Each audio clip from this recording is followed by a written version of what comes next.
Berlatar tahun 1970, di Australia Utara, di awal film memperlihatkan kota megah di tengah gurun Australia. Cerita berfokus pada sebuah keluarga kaya di sana, yang memiliki kehidupan berkecukupan dan pendidikan yang mapan. Seorang gadis yang dipanggil Anna, dan adiknya yang bernama Beau, nampak sedang bersekolah dengan tekun tapi, saat itu, ayahnya menyuruh mereka pulang untuk mengajaknya liburan. Ayah mereka adalah seorang geologis yang sibuk, yang tugasnya adalah meneliti medan tanah, wilayah, dan sejenisnya. Diketahui, keluarga tersebut tinggal di apartemen mewah yang memiliki kolam renang di sampingnya. Ketika baru pulang, istrinya mengatakan bahwa anak-anak mereka butuh liburan. Lalu, istrinya menyiapkan bekal berupa buah pepaya untuk mereka. Sebenarnya, pekerjaan sang ayah belum selesai, tapi sang ayah setuju demi anaknya. Ketika ayah melihat anaknya yang masih berenang, dia nampak sedih, seperti terbebani oleh mereka. Tak lama kemudian, ayahnya langsung menancap gas dan membawa mobil mereka ke arah padang gurun Australia yang panas dan luas. Setelah perjalanan yang cukup panjang, ayahnya mendadak menghentikan mobil di tengah gurun yang panas. Anna bertanya mengapa mereka berhenti, lalu ayahnya menjawab bahwa mereka akan piknik di sini. Walaupun tempat ini sangat panas dan nampak membosankan, Anna tak berani komplain karena ayahnya nampak sangat sibuk. Anna berlanjut menata karpet dan makanan sendirian, sementara Beau nampak bermain-main di sana. Setelah Anna menyiapkan makanan, Beau merasa kepanasan, lalu dia menghampiri ayahnya yang masih di dalam mobil. Tapi ayah nampak cuek dan fokus pada pekerjaannya. Anna datang ke mobil hanya untuk mengambil radionya, lalu ayahnya hanya menatapnya tanpa sepatah kata pun. Anna dan Beau pun piknik berdua, sementara ayahnya menawasi mereka dari jauh menggunakan teropongnya. Namun saat Beau sedang bermain dengan pistol mainannya, ayahnya mendadak menembaknya dengan pistol sungguhan. Beau mengira bahwa dia bercanda, tapi ayahnya justru mengarahkan tembakan ke arah mereka, membuat Anna panik dan mencari tempat bersembunyi di balik bebatuan. Di sana ayahnya berteriak memanggil mereka sambil menembak ke segala arah, mengatakan bahwa waktunya menipis dan pekerjaannya belum selesai. Bukannya datang, Anna dan Beau makin ketakutan sehingga makin menjauhinya. Lalu tak lama setelah itu, ayah mereka mengeluarkan minyak dan membakar mobilnya sendiri, lalu disusul dengan menembak kepala sendiri. Setelah melihat bahwa ayahnya bunuh diri, Anna langsung mengambil beberapa makanan dan mengajak Beau menjauh dari tempat itu. Meskipun Anna menyaksikan semuanya, ia memilih untuk tidak memberitahu adiknya itu. Sebaliknya, ia berbohong, mengatakan bahwa ayahnya menyuruh mereka untuk pergi. Selanjutnya mereka pun melakukan perjalanan menuju jalan raya, walaupun Anna sendiri tak yakin kemana arah mereka sekarang. Mereka melewati gurun yang luas tanpa pengetahuan apapun, bahkan Beau hampir saja digigit oleh hewan liar di sana. Pada malam harinya, mereka berdua singgah di atas bebatuan untuk istirahat. Anna dan Beau memakan beberapa bekal, lalu Anna mengatakan bahwa mereka akan menginap di sini. Beau yang masih mengira bahwa ini liburan setuju dengan ucapannya, dan mereka berdua pun tidur di sana semalaman tanpa perlindungan apapun. Esok paginya mereka pun terbangun, lalu Anna segera mengajak Beau untuk melanjutkan perjalanan sebelum cuaca semakin panas. Tak lama kemudian tebing berbatu tinggi menghalangi jalan mereka. Anna dan saudara laki-lakinya memutuskan untuk memanjatnya, walaupun medan itu sangat terjal dan tinggi. Beau hampir jatuh, tapi untungnya hanya tasnya yang jatuh sehingga dia selamat. Mereka pun terus melanjutkan perjalanan, melewati jalan tebing yang sangat sempit dan curam. Di sini yang mereka pikirkan hanyalah terus berjalan, tak tahu bahwa hewan-hewan beracun dan cuaca ekstrim akan mengincar mereka. Sesampainya di puncak, Anna melihat ke segala arah, tetapi tidak ada apapun selain padang gurun yang tak berujung. Tidak ada tanda-tanda tempat berlindung, tidak ada orang, tidak ada harapan, yang ada hanya tanah kering dan tandus yang membentang sejauh mata memandang. Dengan putus asa, mereka turun kembali kelelahan lalu istirahat. Saat mereka singgah, Beau kepanasan dan membungkus tubuhnya dengan kain, sementara Anna berhasil membuka beberapa makanan kaleng untuk dimakan. Anna kemudian mengatakan bahwa dulu pamannya pernah menyuruhnya memakan garam untuk menambah energi. Jadi sekarang, dia mengambil garamnya dan mulai memakannya, berharap mereka bisa bertahan lebih lama sekaligus menghemat makanan yang tersisa. Selanjutnya, mereka terus melakukan perjalanan tanpa henti. Sampai di suatu titik, Beau merasa lelah dan ingin berhenti. Anna memberitahunya bahwa mereka akan sampai lalu, Beau pun terpaksa menurutinya. Setelah berjam-jam berjalan tanpa henti, yang mereka temukan justru padang pasir yang sangat luas, tanpa satupun tanda-tanda kehidupan. Malam hari mereka lalui, Beau nampak makin lemah, sampai membuatnya terperosok ke lembah padang pasir. Anna memanggil untuk kembali naik, namun Beau yang lemas hanya tergeletak. Walaupun Anna juga sangat lelah dan kepanasan, dia tidak menyerah. Anna langsung menggendong adiknya sambil berjalan sempoyongan. Di sini, Beau makin lemas dan tak sadarkan diri. Lalu, Anna memberitahunya bahwa dia harus kuat, karena sekarang mereka sama-sama tersesat dan tidak ada seorang pun yang akan datang membantu mereka. Beberapa langkah kemudian, Beau melihat pohon dari kejauhan. Awalnya, Anna mengira bahwa itu hanyalah fata morgana, namun setelah mendekat, ternyata pohon itu asli dan ada kubangan air di bawahnya. Tidak hanya itu, pohon itu juga berbuah, namun Anna masih ragu-ragu. Tidak yakin apakah buahnya aman untuk dimakan, tetapi kemudian dia melihat burung-burung mematuk buah dan memakannya dengan aman. Merasa tenang, Anna dan saudara laki-lakinya memakan buah itu bersama-sama. Mereka minum air sebanyak yang mereka bisa, karena mereka berdua sangat haus. Akhirnya, untuk pertama kalinya dalam beberapa hari, mereka memiliki makanan dan air lalu, mereka berlanjut mandi bersama dengan gembira. Apa yang terjadi sekarang, Kapten? Saya hanya pernah melalui jalan ini sekali sebelumnya. Tapi ayah saya tidak tahu, kamu harus bermain tanpa menarik udara ke rumah saya. Saya tidak bermain. Kamu tidak ingin orang-orang berpikir bahwa superhero akan melepaskan kita, tetapi superhero. Ayahnya menarik udara di sini. Bao menanyakan bagaimana kondisi ayah mereka. Namun Ana tidak menjawab dan hanya menyuruhnya untuk fokus mencari jalan keluar. Karena tak menemukan wilayah yang lebih baik, mereka memutuskan tinggal di pohon itu. Hari demi hari mereka lalui, sampai pada akhirnya air di kubangan itu mengering dan buah di pohon tersebut habis dimakan burung. Beberapa buah yang tersisa juga jatuh dan membusuk. Melihat ini, adik laki-laki Ana kehilangan semua harapan. Dia menatap kakaknya dan berkata, "Mungkin Tuhan marah kepada kita." Ana dengan lembut meyakinkannya, "Itu tidak benar. Kita akan segera menemukan jalan keluar dari sini." Walaupun jauh di lubuk hatinya, dia merasakan ketakutan yang sama. Dia tidak tahu harus pergi kemana atau bagaimana melarikan diri dari tempat ini. Namun Ana percaya bahwa seseorang mungkin akan datang ke tempat ini. Lagi pula, dulunya ada air di sini, jadi ia memutuskan untuk tetap tinggal bersama Bao sambil berharap mendapat bantuan. Hari demi hari mereka lalui di tempat itu. Ana hanya bisa tidur kelimpungan karena tak tahu harus berbuat apa lagi. Sementara Bao berusaha mengumpulkan buah-buah yang busuk untuk dimakan. Setelah 2 hari berlalu, hampir tidak ada yang datang. Ana pun mulai kehilangan harapan. Tetapi tepat ketika semuanya putus asa, Bao melihat sesosok di kejauhan yang nampaknya adalah remaja laki-laki. Dia terlihat berburu sendirian. Sampai pada akhirnya, pria itu mendekati mereka. Setelah melihat penampilannya, Ana menyadari bahwa ia adalah anak laki-laki pribumi dari sebuah suku aborigin yang oleh orang-orang disebut sebagai walkabout atau pengembara. Ia adalah anak laki-laki berkulit hitam dengan wajah yang ramah. Dia bertanya sesuatu, tetapi bahasanya sama sekali tidak dikenal. Namun, melalui gerak tubuhnya, Ana mengerti bahwa dia ingin tahu apa yang mereka lakukan di sini. Ana mencoba memberitahu bahwa mereka membutuhkan air. Tetapi pria itu tidak mengerti. Pria itu cuek dan pergi. Lalu adik laki-laki Ana mengejarnya dan menggunakan isyarat untuk menjelaskan kebutuhan mereka akan air. Bocah suku itu tertawa hangat karena baru paham. Lalu dia berlutut dan memasukkan pipa ke kubangan air yang telah mengering. Dia memberi isyarat agar mereka menyedot air dari pipa itu. Secara ajaib, ternyata ada air yang mengalir. Karena tidak ada pilihan lain, mereka memutuskan untuk mengikuti anak laki-laki itu dalam perjalanannya. Karena dialah satu-satunya harapan mereka sekarang. Perjalanan panjang mereka lalui sampai di suatu titik, mereka menemukan kawanan unta yang lewat.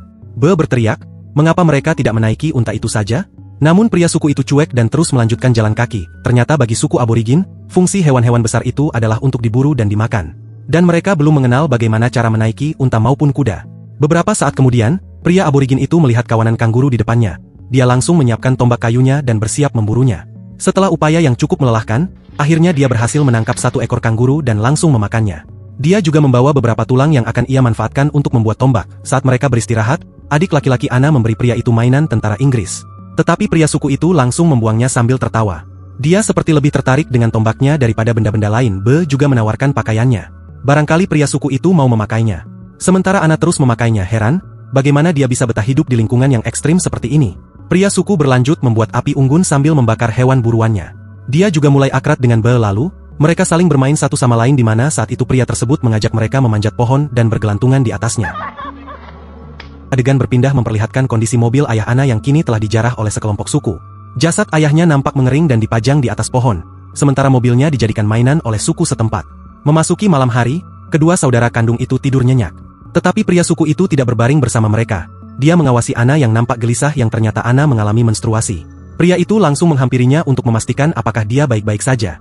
Lalu, dia pun menyadari bahwa dia memang menstruasi. Setelah melihat itu, pria suku itu pergi sendirian untuk melakukan ritual doa di atas batu yang sepertinya ada hubungannya dengan Ana. Esoknya mereka melanjutkan perjalanan mengikuti kemanapun pria suku itu pergi.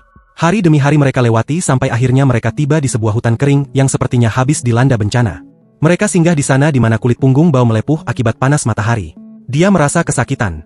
Melihat itu, pria suku langsung membuat obat yang berbahan minyak binatang. Lalu dia mengoleskannya ke punggung Bao.